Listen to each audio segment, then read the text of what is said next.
The James Show Podcast. Tony Ortiz, The Current Revolt. Your thoughts on the Jake Tapper book? Hey, how are you, Blake? Thanks for having me. I haven't really taken a look at it. Well, we all know what's in it because the Jake Tapper book is pretending like they just found out the things that you've been writing about and I have been talking about for the last 5 years, and that Joe Biden's mental decline was significant and hidden. Well, look, they had to keep that thing hidden because who else were they going to run? Nobody else was wanting that spot yet or had the clout or the ability to run for president. And Biden and his he has enough reach to put himself there and basically force his people around him to try to prop him up as a candidate despite his health. So doesn't surprise anybody. I don't think it surprises anybody. It's just more offensive that they hid it for so long. Well, it might surprise some of our Team Blue neighbors who are just finding out, the media lied to me for all this time? You've got to be kidding me. But, Tony, I'm going to give you a lot of love on this article on Current Revolt where you break down, it's actually from Tommy Oliver, but it's your website. Is Abbott's DEI ban a hoax? Because I was learning some new terms here. I didn't even know what a hub was until I read your website. But it sounds like it is here to stay. Yeah, and most business owners that are listening, and I'm sure you have a lot of business owners that listen to your show, know what this is because they try to get these contracts with the government. And you have to be a hub in order to qualify for basically for the first part of the bid. And for those listening, hub stands for historically underutilized business. And it's a program that essentially the government has in place where if you are a business owner and you're a minority, and what they define as minority is anybody that's not white, or you're male, a woman, yeah, correct, or you're a woman, then you're considered a hub. And, a lot of business owners get around this by putting the business 51% in their wife's name, right? The wife doesn't actually do anything with the business, but they're able to say, oh, yeah, this is a woman-owned business. I own 49%, my wife owns 51%, right? But you've got all these businesses that file under this, and the heart of the program is supposed to be that it helps business owners that are minorities, quote unquote, that are struggling, right? We need to award businesses to these minority-owned companies because they are struggling, right? Well, we found out some of these businesses, for example, one is called the She Government Solutions, right? SHI, She? SHI, correct, is a hub. It's owned by not only a woman, but an Asian woman, so she's definitely qualified, right? We pulled out her revenue. In 2024, her gross sales were $15 billion of her company. In 2023, it was $14 billion. In 2021, it was $12 billion. My point being, it's going up every year. The woman herself, her name's Ty Lee. She's worth $5.8 billion US dollars. Well, she's economically disadvantaged compared to any white guy in Texas, I suppose. Yeah, and let's pretend for a moment I was white, and I'm just a guy that runs a construction company, or in this case, like what are you? Are you Hispanic? I know you have the name. I'm Hispanic. I'm brown. I'm as brown as they come. Okay. So I would qualify for this program, but let's say I was a white male and I applied for this, and I only make my gross worth is $250,000. I'm $240,000, right? She would beat me. This woman who's worth $5.8 billion. She would beat me on this bid. Because she's Asian and a woman. And that's still the law in Texas. Like, not only was that the law, they didn't go change it in this session. So, okay. What else do we learn about the DEI still in Texas? Well, the fact is it's still there, right? And they haven't done anything to change it. Plenty of government agencies still operate on this, right? And if you are just a normal guy just trying to, pay your bills and you try to win a contract with the government, whether it's to mow some lawns or get involved with the water municipality or whatever it is, you're not going to get anywhere unless you're not a white male. Okay. Well, that sounds like just racism. It's truly racism, and it's crazy because the heart of this comes from the leftists and the Democrat Party, right? The liberal party. And like many things they do, they push it too far, and they end up being racist themselves. And that's what this is. This is pure, like the purest form of racism, where you're basically awarding contracts to anybody else but of a specific race or sex. Yeah, but even more specifically, this is the most nefarious type of racism because this is systemic racism. Like here we actually have systemic racism from the people who are always belly aching about it into a microphone at some rally somewhere. We actually have where it's written into law. Entire programs and funding structures are awarded to people based on their race or their gender. And boom. Not only is it the law of the land, it's celebrated.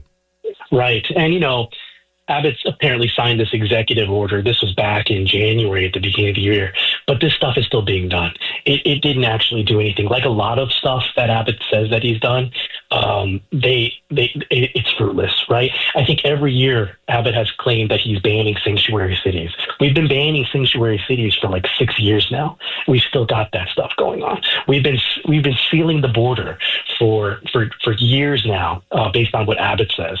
Still got border crossings. Now we've got a president who's actually competent. So a lot of this stuff is getting done. But frankly, a lot of what Abbott's been saying that he's doing doesn't actually have any grounds to it.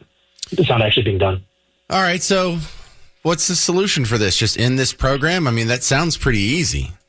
It does sound easy, and frankly, it is quite easy. We need a legislator to introduce a bill that would ban this sort of practice.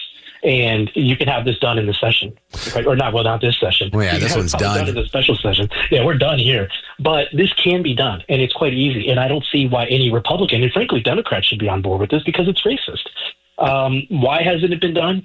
Your guess is as good as mine. Right now, I know that some state reps are passing more LGBTQ bills. That's more at the top of their list.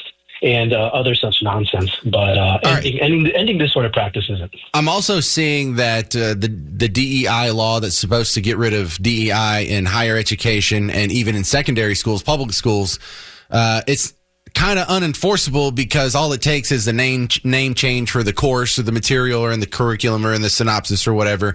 And it's still covering the same material just by a different name. And people are finding an easy workaround to the existing DEI ban in education. Is that what you're seeing over at Current Revolt? Absolutely. A lot of these government agencies and schools and even these companies, right? They're ending their DEI programs and they're starting some other things called like Bridge. I think Bridge is a new term that they're starting to use for a lot of this is Bridge programs. And a lot of these companies are having to do this in order to win contracts with the federal government. Verizon is one that just ended they claim they ended their DEI program. And they even admitted in a public statement that the Verizon's DEI program had unnecessary or accidental racist implications, right? Now, it's to be seen whether they went with some other sort of program, but these agencies, these companies, they're taking their DEI programs, they're renaming them, and then they're giving different titles to the admins that were running them. All right. Well, Tony Ortiz, if you need any government contracts, you might want to give them while you still have an advantage here, bud. Yep, I'm going to get those in today. All right, thank you. Tony Ortiz, currentrevolt.com. It's one of the regular websites I use in daily James Show prep, currentrevolt.com. Now, my favorite story of the day isn't the Biden book. That's the biggest story of the day. That's the one that's going to have big historic implications if people actually take it out to its logical conclusion. I'm not sure if they will, but it could. I have a little excitement about that. But my favorite story, just because it's delicious and it's not so heartbreaking as some guy cognitive decline, getting ate up with cancer and lying and whatever. This one's just flat out. This is like dessert after you've had a good meal. I have the official statement from U.S. Attorney Alina Habba, who's over the District of New Jersey. And it looks like she's going to throw some charges at one of the congresswomen who went down to that detention center a couple weeks ago. Remember the ICE detention facility, Delaney Hall, where you had 3 congressmen and the mayor of Newark demand to be let in there. We need to make sure it's part of our constitutional oversight duty. We need to go in there right now. And they're like, well, we can schedule you a tour, but we don't just open the gate and let you walk around. This is a prison. We have rules, and some of it's for your safety. Some of it we have to confirm who you are. Some of it I'm not here to. We don't have the guy here that can answer some of the questions that you're going to have. We don't. Give us a minute. So the next time a bus was going to go in, the gates opened up and they tried to squish their way in. Now, I don't know if you've seen the video, but I have. I played the audio for it on the show, but you can't really tell what's going on. And she does. She pushes and she kind of tucks her arm into her side and kind of does like that hockey check to one of the guards that's trying to keep her out. And then at one point, it does look like she pushes a guy, but it's not like she's throwing a guy on the ground or anything especially violent. But it's enough of a shove that I feel comfortable saying that if you did that, you would get charges. If I did that, I could expect charges. But here it is. This just came out yesterday from U.S. Attorney Alina Habba. I take my obligations as U.S. Attorney seriously. I understand the responsibility that comes with my position. Will work diligently to uphold the law, deliver justice to the people of New Jersey. And then she goes on to say they are dismissing Mayor Baraka's misdemeanor charge, but the dismissal against the mayor is not the end of this matter. Here's the good part. Representative LaMonica McIver assaulted, impeded, and interfered with a law enforcement in violation of Title 18 U.S. Code Section 111, parentheses A, parentheses 1. That conduct cannot be overlooked by the chief federal law enforcement official in the state of New Jersey, and it is my constitutional obligation to ensure that our federal law enforcement is protected when executing their duties. I have persistently made efforts to address these issues without bringing criminal charges, and I've given Representative McIver every opportunity to come to a resolution, but she has unfortunately declined. No one is above the law, politician or otherwise. It is the job of this office to uphold justice, impartially, regardless of who you are. Now we will let the justice system work. Oh, so what? Was there like some sort of plea deal and she didn't take it? So now we have to come up with charges? That's interesting. Well, the House Committee on the Judiciary, the Democrats, the ranking member, this is a statement from ranking members Raskin, Jayapal, Crockett, Scanlon, Nadler, Johnson, and McBath on the DOJ targeting of Representative McIver. Yes, they just targeted her.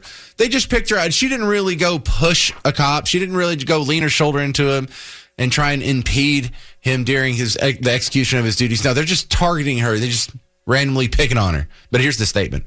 The targeting of Representative McIver is a blatant attempt to, you know what? This needs some sad music, actually. Let's do this. The targeting of Representative McIver is a blatant attempt to intimidate members of Congress and to block our oversight of this administration's actions, which have been enjoined more than 150 times by federal courts. We stand by Representative McIver's exercise of her constitutional rights and duties. If you come for the legal rights of one of us, you come for the rights of all of us. Oh, did all of y'all shove a cop or? Second paragraph says, members of Congress have the right to conduct oversight, full stop.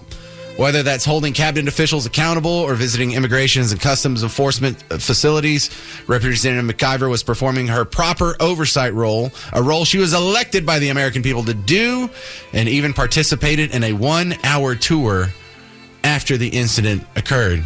Wait a second. I thought that was a 3-hour tour. Was that the... Charging members of Congress for doing our jobs is a dangerous precedent to set. It reveals the increasingly authoritarian nature of this administration and its relentless, illegal attempts to suppress any dissent or oversight, including from judges, members of Congress, and the American people, which check lawless executive power. Representative McIver has our full support, and we will do everything in our power to help fight this outrageous threat to our constitutional system. Yeah, they're just picking on her. That's right. So here's the narrative that you just get in charge of a crime for doing your job. You know, three other people were there doing the same, air quotes, job, but none of them pushed a cop. None of them rammed into him with their shoulder. None of them impeded him or any of the other things that she's accused of. And I say accused like with a grain of salt, with a boulder of salt, because we saw the video. And they didn't catch charges. So no, apparently you're not just getting picked on for your political beliefs. You're being justly charged for shoving a cop. If you shoved a cop, would any of these people come to your defense? How many of you have had charges tacked onto you because you shoved a cop? Or how many of you have a son or a nephew or a grandson or a neighbor's son or something like that who shoved the cop and caught charges? But no, you can't be grabbing a cop by an arm and pulling him. You can't lower your shoulder and try and barrel your way through. You can't push a cop off to you when he tries to stop you. These are legit charges. Throw her under the bus. Remember, January 6th taught you that if you go uninvited into a federal building, then you can be thrown in solitary for the next 4 years. 800-288-9227. Do you have any sympathy for this congresswoman, or do you think that she should be charged and put in jail? From U.S. Attorney Alina Habba, who I think her previous job was Miss America or something. Have you seen this woman? She does not look like the regular U.S. attorney. She looks like a Fox News reporter. I have no sympathy for her because we all saw that if you go into a federal area where you're not allowed to be, then you can go get arrested. They'll track you down days, weeks later. They'll throw you in solitary for the next 4 years. Oh, we learned that. And we also learned that, she grabbed the security guard's arm. We learned that grabbing someone's arm and pushing them is an acceptable reaction is getting stabbed in the heart. So she's lucky she's just catching charges. All that's facetious, tongue-in-cheek, but I think we get the point. 800-288-9227. This is James in Cisco. Hello, other James. You're on WBAP. What do you think? I think it's an insurrection, Democrat style, and I think she needs to go to jail just like all the J6 people did. I think she needs to be held accountable because Democrats are never held accountable for anything they do, and it's their time now. Well, sometimes they're held accountable for things that they do. When they're no longer of use to the narrative, they get thrown under the bus on quite a regular basis. That's totally true. Yeah, right? They took Harvey Weinstein's millions and millions of dollars of donations till he was more useful at being under the Me Too bus. And so, sometimes they get what they deserve, but we don't hold our breath. I would love to see the charges happen, though, because we also got the lesson, and thank you very much, James and Cisco. We also got the lesson for the last couple of years that no one's above the law whenever they're throwing in these penny ante charges against Donald Trump about something that happened 30 years ago and it's past the statute of limitations and it was a misdemeanor, but we're going to elevate it to a felony and forget the statute of limitations. And even though the guys who are supposedly the victims says they weren't victimized and they would do business with him again and they're happy with the way it turned out. No, we learned that no one is above the law, didn't we? Is that still true? Brian, Grand Prairie, you're on WBAP. What do you think? Yeah, James, I'm of the opinion that January 6th insurrectionists that attacked our Capitol are no way comparable to someone trying to enter forcibly into a detention center. The insurrectionists, I would have considered them enemy combatants. And being a veteran, I would have taken them and put them in POW camps. They were attacking my country, the seat of our power, and I would have had no mercy on them. Being sworn to defend the Constitution against enemies, foreign and domestic. They were domestic enemies to our country. So I don't consider that any way comparable. You really think the January 6th people that loitered through the Capitol are all insurrectionists? They were attacking the Capitol. Oh, they were attacked. So was she attacking the ICE detention center?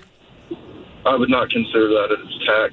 What's the difference? An individual congressman trying to gain entry into a federal facility. Oh, well, I have an individual citizen trying to gain entry into the Capitol. See, when you put it like that, when you intentionally reframe it to fit your narrative, you're being dishonest. No, if I would have been one of the Capitol Police, I would have shot every last bullet out of my gun at those people attacking my country. Well, you would have been wrong to do so. A duty to protect my country. I served gallantry in the Gulf War, and I see those people the same as I would see Iraqi militants. Okay, so if they were attacking the country, who are they attacking it on behalf of? Radical. Just radical, just the word radical. Yes. See, because in the Civil War, the Confederacy was attacking the Capitol. In the War of 1812, the British were attacking the Capitol. In the other wars that we've had, Mexican-American War, the people that were attacking us were doing so on behalf of Mexico. But here you have a group of people who, even if what you say is true, they were completely unarmed. So I dare call it an attack. It's just a rally or a protest at worst. And what were they going to do? Replace the Constitution with what? The Constitution? No, they're not trying to overthrow our government. It was called the Stop the Steal rally. These were people who were concerned about the integrity of the election that did have some funny math in it.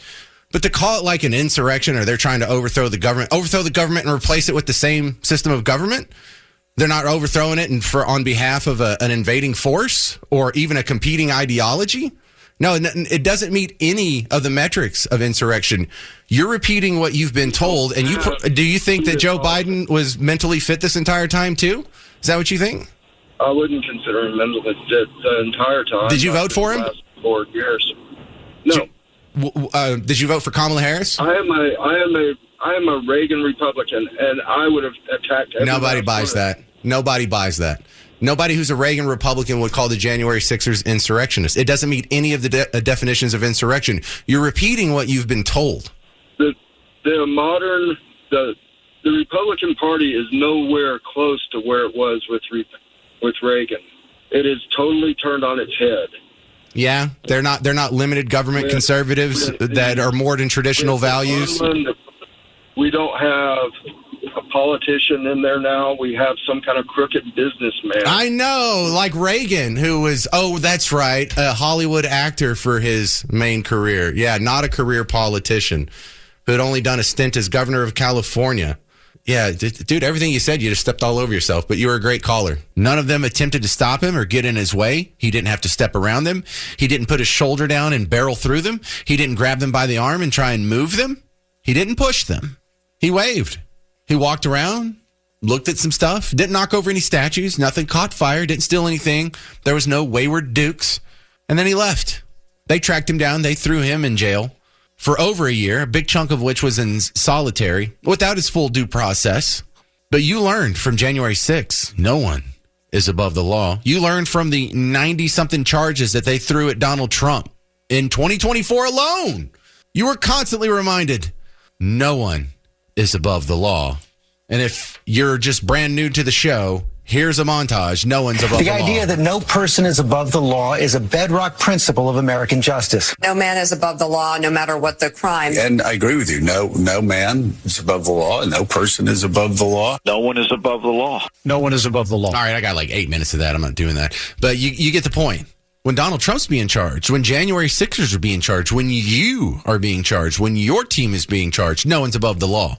Well, then why doesn't it apply to this lady here? 800-288-9227. Back to the phones we go. This is Philip down in Temple. You're on WBAP. What do you think, Philip?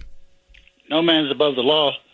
Then they're going to say, well, I'm a woman, although they don't know what it is. Yeah, I get you saying that.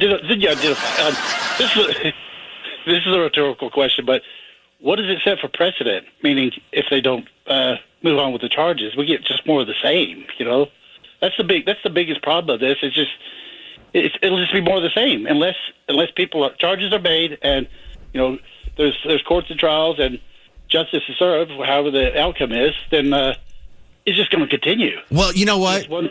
Let's not start the clock now. Let's back it up to the Summer of Love and 2020 riots, and whenever we saw Antifa and BLM, they were going into federal facilities and federal buildings in Portland and they were going on federal property. Did they get the full extent of the law, or did Kamala Harris raise money to bail the rioters out? Did they get their charges dropped? Did they get an easy bail and they were out the next day? Because that's not what the January 6ers got. So the January 6ers, compared to this lady, isn't the start of the injustice and misapplication of the law. The January 6ers were the examples that contrasted with the BLM and Antifa rioters when they got away with it. So now the January 6ers are getting screwed on both ends. Anyone before them, they can get away with it. Anybody after them, they can get away with it too. It's just this narrow group. The one time we had anything close to a right-wing riot, which still doesn't meet the definition. Yeah, they get the book thrown at them, but no other person does. No, exactly. Those ice water bottles that they're throwing at cops. I mean, they always no man's above the law. Examples need to be made. Otherwise, we're never going to have law and order and justice around here. Bro, there won't be law and order. I am shocked they haven't kicked them out of Congress yet. I am just floored that mayor that mayor from that went into icing. They kind of, I'm pissed off over that. They dropped the charges on him. Yeah, they dropped. I don't get it. You're playing patty cake again. That just doesn't work. I mean, what are you doing? Just make law. And the woman said that the ICE agents instigated it. Lady, you're walking into the facility. Let's you and I go up there and try to walk in there and do that. It's going to be a whole other ballgame. So there are different applications of the law, or different justice, two-tier system of justice. At least I want it that way. It doesn't make you feel a whole lot better, but the charges against the mayor were misdemeanors, and what's going on against this lady may end up being felonies. So maybe they won't get the charges dropped on her. I hope this ends the way that I want it to end. I'm just not confident it will, Philip. Thank you for your call. They don't.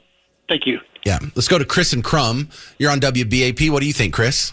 Hey, James. In my New Jersey law enforcement days, we had a federal contract with Delaney Hall. We held their over. Delaney Hall? And I can tell you sure as heck that if they tried that at our county jail, I would have had no problem throwing cuffs on that lady and throwing her in the back of a patrol car and getting her processed.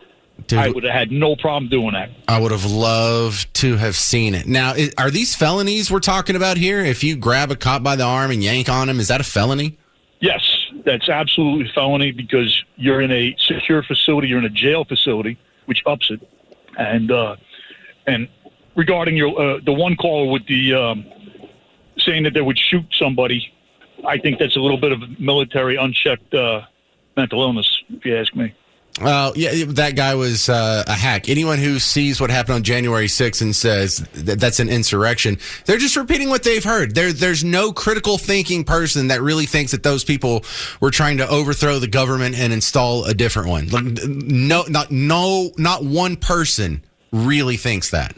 Nobody was charged with insurrection. Well, they would have brought a weapon. They would have brought like a bow and arrow, a crossbow, a something, the Braveheart broadsword. I mean, what are you going to take over the country that has an $11 trillion defense budget with your fist? It's not believable for 5 seconds. Mike and Cleburne, you're on WBAP. What do you think, sir? Yeah, James. So the lady trying to bust into the ICE center. Yeah. I'm not sure how people are not seeing, for one, them not allowing her in there is not just for saying that they don't want her in there. It's for her protection just the same as it is, for the protection of those in there. They're trying to protect her from being in there and trying to protect those that are in there from her. They don't know who she is, or what she is. It boggles my mind. I work in security myself, and the idea of some of the people that, work way above me having, unfettered access to everywhere, it's not logical. It doesn't make any sense. No, it doesn't make any sense, but I want there to be charges. I want them to be felonies. I want her to be kicked out of office because I don't want this to escalate because the previous caller was right. If they don't stop this here, this is just going to keep getting bigger and bigger. This whole performative art thing where these people are learning that you can go and you can break the law, and as long as you're doing it in service of the narrative, in order to give the media outlets the headlines that they want, you can get away with whatever. And so they're just going to keep doing worse and worse and worse and more performative things until someone finally stops them, and we should stop them here. I 100%. I think the last caller you had, the guy from Crum, I think he's 100% right. I would have loved to have seen that lady slapped in cuffs and put behind bars for what she did.